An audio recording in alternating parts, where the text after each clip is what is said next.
Sans surprise, les résultats du Golden Globe 2023 ont relevé encore une fois la meilleure caméra qui est forcément une Arri. Bon, regardez ça.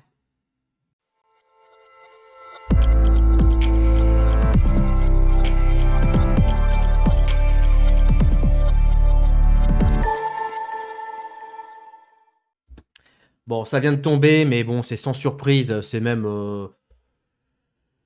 presque on s'en fout. Les caméras qui ont filmé les gagnants des Golden Globe 2023, voilà. Eh bien, voilà le résultat, si on peut appeler ça un résultat. C'est majoritairement l'Arri Alexa Mini LF, suivi d'une Alexa LF. Donc c'est la même chose, hein. La Mini LF et la LF, c'est la même chose. Il y en a une qui est mini et l'autre qui est avec une ergonomie classique qu'on connaît depuis presque 15 ans de chez Arri.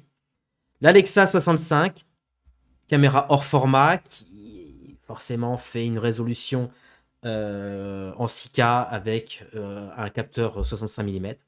La Reflex 416, donc qui est la caméra argentique 16 mm, qui est, on va dire, en termes de format 16 mm, qui est un format qui ne se fait plus trop, enfin qu'on tourne plus trop.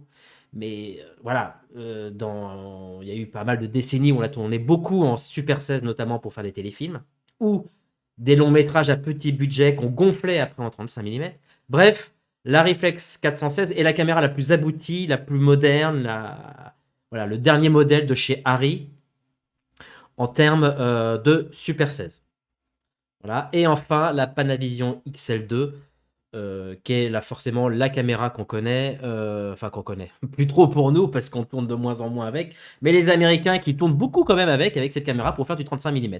Alors forcément, pour les deux dernières, les Arriflex 416 et la XL2, contrairement au format numérique, la caméra est juste un accessoire mécanique qui permet d'entraîner la pellicule et de pouvoir faire tout le système argentique, etc. etc. Donc c'est pas la caméra qui fait l'image, c'est l'émulsion qu'on y met. Contrairement aux autres caméras numériques où là, clairement, ce sont véritablement le corps de la caméra, la fabrication, la sous-traitance, etc., le choix du traitement du capteur pour donner cette caméra Arri. Alors évidemment, il n'y a pas de secret, la caméra Arri est une caméra qui a son petit secret de fabrication qui donne une image, on va dire, la plus organique, la moins vidéo, qui est pour moi une caméra qui est en totale opposition avec Sony. Là où Sony est une image plus clinique, plus moderne, plus sharp, on a quelque chose de beaucoup plus qui rejoint plus le côté argentique. D'autant plus que Arri est une marque qui a plus d'un siècle, donc c'est véritablement une confiance qui se fait. Donc les films, bah voilà, The Fabelman, bah alors là c'est 100% argentique puisque Janusz Kaminski et Spielberg n'ont fait le choix de tourner jusqu'à présent que des films en argentique. Donc il y a un mixage de la XL2 avec la Reflex 16S. Alors ça, attention, hein. La Reflex 16S, c'est le modèle, d'ailleurs c'est une caméra que j'avais, qui est une version caméra d'actualité des années 60, qu'on peut trouver maintenant sur eBay pour pas grand chose. Et la Reflex 416 est la caméra sonore, dans le sens où on peut enregistrer du son avec, elle est blimpée, et qui permet de pouvoir enregistrer des images sur un support Super 16. Voilà. Après, meilleur film comédie musicale, Arri Alexa LF. Donc ça, c'est ce qu'on appelle la caméra la plus aboutie en termes... qu'est-ce que je dis? La caméra, oui, la plus aboutie en termes LF. Excepté évidemment la Mi NF qui est exactement la même chose, mais version compacte. Alors entre les deux, c'est vraiment une question d'ergonomie. Tout dépend comment on veut exploiter la caméra, si on préfère jouer sur l'ergonomie ou plutôt sur le côté compact. Mais le résultat est le même, hein.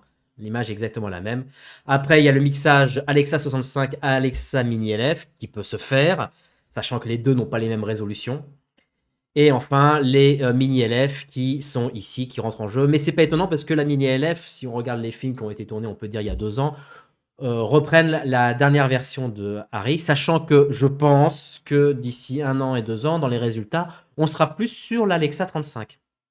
Voilà. Et peut-être peut-être la Venise. Alors, si vous avez envie de vous dire, purée, mais moi, je tournerai jamais en Arri, ça coûte trop cher ces caméras-là. Alors, rassurez-vous, je peux vous rassurer sur un point.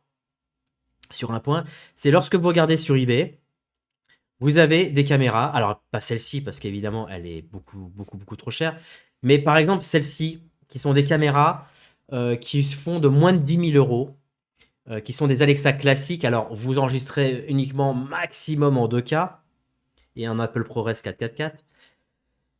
Mais bon, si vous n'êtes pas pointilleux sur la résolution, ça vous fera l'affaire. Juste une chose que je rappelle, que j'ai rappelé plusieurs fois sur cette chaîne, c'est que entre les caméras qui ont gagné ici le Golden Globe, les mini LF, et ces caméras qui ont, allez, on va dire 13 ans, eh bien, on est sur la même génération de capteurs, on est sur le même espace colorimétrique, le même gamma, la même dynamique, la même tout, sauf qu'on est sur des ratios ou alors à la fois sur des résolutions différentes, mais la génération de capteurs est la même. Il faudra uniquement attendre l'Alexa 35 qui est sorti il n'y a pas longtemps pour bénéficier enfin, au bout de 13 ans, d'un nouveau capteur et d'un nouvel espace colorimétrique. Ce qui laisse quand même penser, tout de même en termes de réflexion, si on réfléchit bien, que à l'époque, quand Alexa a sorti l'Alexa classique, en 2009 je crois, eh bien le capteur était déjà ultra abouti, ultra travaillé. C'est loin d'être comparable avec Red, où il a fallu se casser la gueule pour avoir plusieurs générations de capteurs qui fassent le poids.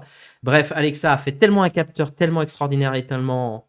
Enfin, pas Alexa, elle a fait le capteur, mais a tellement sous-traité ce capteur, dans le sens, le traitement du signal et tout, c'est pas tout d'avoir un capteur, il faut faire aussi le traitement derrière, avec son secret, que généralement, eh bien, il a fallu attendre jusqu'à là, en ce moment, pour bénéficier d'un nouveau traitement, d'un nouveau log.